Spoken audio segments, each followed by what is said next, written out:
Thank you, Dorit, and welcome everyone. Actually, I think that Gili in the morning welcomed you, and I couldn't be here because we have a lot of events in parallel, but I guess she did a good work, so I will not repeat the welcoming issue. But let me say only one or two comments on the subject of this innovation conference. And it relates to the relation between innovation and especially AI and cyber. Okay?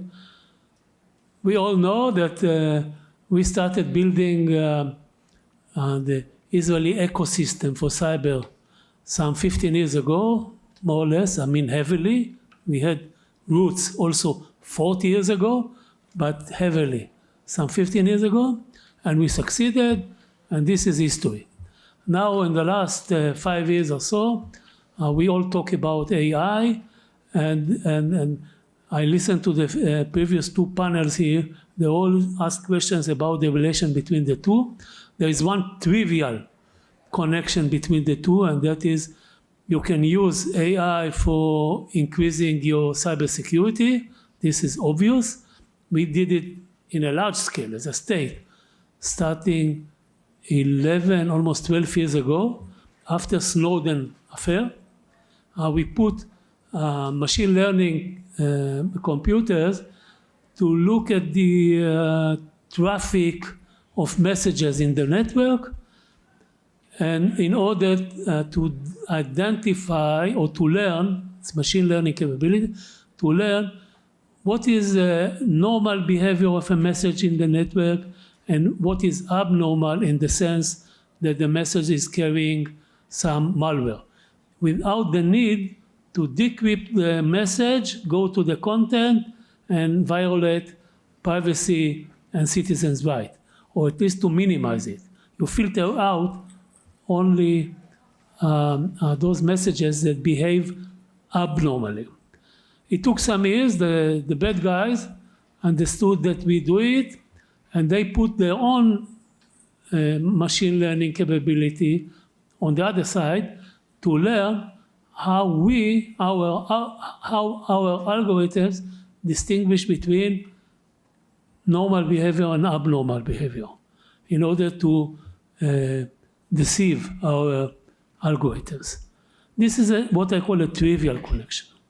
What is more important, and this is the message that I would like to deliver here today, is that AI, of course, as was mentioned here a few times, AI has much larger field of application than cybersecurity.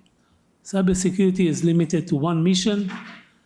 AI, you can do with AI almost everything in our life, until to the point that we become worried that one day it will replace the human decision makers, okay?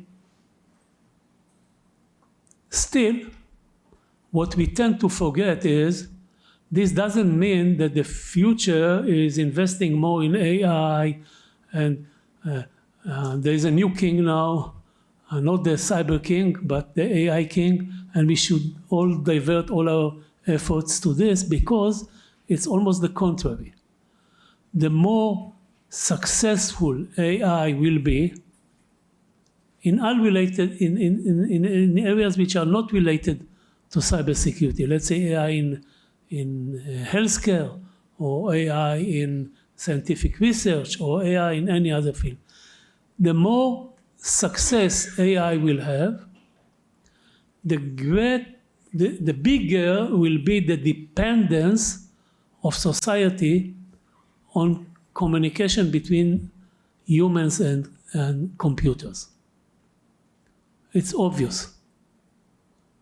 And therefore, the more opportunities there will be for the bad guys to intervene and make use of this dependence for their own sake. When I say bad guys, it starts with countries and ends with simple criminals. So the more success AI will have, the bigger will be the need for cyber protection. It will not replace it in a way. And this is something we have to remember when we talk about this future ecosystem. Thank you very much. I hope you'll take advantage of the other events that we have simultaneously here in the campus. It's full of events, and I apologize, I have to go to those places now. Thanks, and I hope to see you next year as well. Thanks.